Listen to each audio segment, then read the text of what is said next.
পরিষ্কার পরিচ্ছন্নতা শুধু এই লোক দেখানোর জন্য বা সাংবাদিকদের নিয়ে না, আমরা মানুষের মন পরিষ্কারের মাধ্যমে এই বাইরের পরিষ্কার করা দরকার।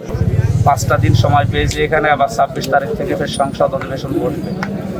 এই 5 দিন সময় পেয়ে আমি আবার কুষ্টিয়ায় এসেছি এই মূলত কিছু বড় বড় জায়গা দেখার জন্য। এগুলো যে আবার রিপোর্ট করা লাগবে, যে এটা এখন স্বাস্থ্য মন্ত্রণালয়ের আন্ডারে, শিক্ষার ওইটা দেখবো। এরপরে আরও যে সমস্ত বিভাগগুলো আছে, কয়েকটা 15টা বিভাগের দায়িত্ব আমি কালকে শুনেছি, 4-5টা হয়তো নিজে জানাবে।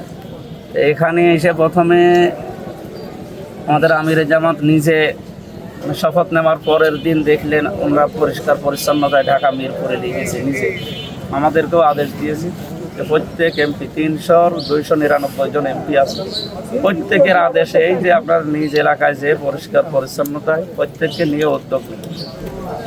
আমরা যেহেতু ওই যে বললেন যে 250 জায়গায় 1500 হয়ে যাচ্ছে, অলরেডি খোঁজ নিয়েছি, এখানে 250 বেডের আর একটা হাসপাতাল অলরেডি কুষ্টিয়ায় বানানোর চিন্তা ভাবনা আছে সামনে। এরপরে আমাদের কুষ্টিয়া বিশ্ববিদ্যালয় মেডিকেল কলেজ হওয়ার জন্য পাশে জায়গা অনেক অ্যাকোয়ার করা আছে, এগুলো নিয়ে শিক্ষা মন্ত্রণালয়ে আমি যাবো, দেখি কয়েকদিনের ভেতরে। পরিষ্কার পরিচ্ছন্নতা শুধু এই লোক দেখানোর জন্য বা সাংবাদিকদের নিয়ে না, আমরা মানুষের মন পরিষ্কারের মাধ্যমে এই বাইরের পরিষ্কার করা দরকার।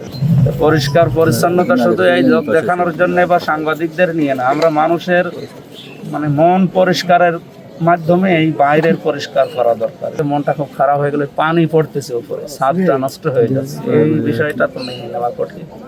দেখি তারপরও একজনকে দায়িত্ব দিয়েছে, ওনার কাছে আমি এখনই এই সমাধান করে যাব। আশা করছি ওয়া তাআওয়ানু আলাল বিররি ওয়াত তাকওয়া ওয়া লা তাআওয়ানু আলাল ইসমি ওয়াল উদওয়ান, এই আয়াতটা সংসদে তেলাওয়াত করার মাধ্যমে এবং আউফু বিআহদিল্লাহ, এই আয়াত তেলাওয়াতের মাধ্যমে আমাদের শপথ দিয়েছি। আমরা চাচ্ছি আগামীতে এই আয়াতগুলোর বাস্তবায়ন শুধু আরবিতে যেন তেলাওয়াত শেষ হয়ে না যায়, এগুলো যেন বাস্তবে রূপ দেয়। আমিরে জামাত আমাদের বিরোধী দলীয় নেতা, উনি একেবারে স্পষ্টভাবে আমাদের এমপিদের সামনে এই ট্রেনিং চলাকালীন জানিয়েছে যে আমরা ভালো কাজ এসে যেই করুক, এখানে দল বেদল আমরা না, ভালো কাজ যেই করুক সাহায্য করব এবং সহযোগিতা করব।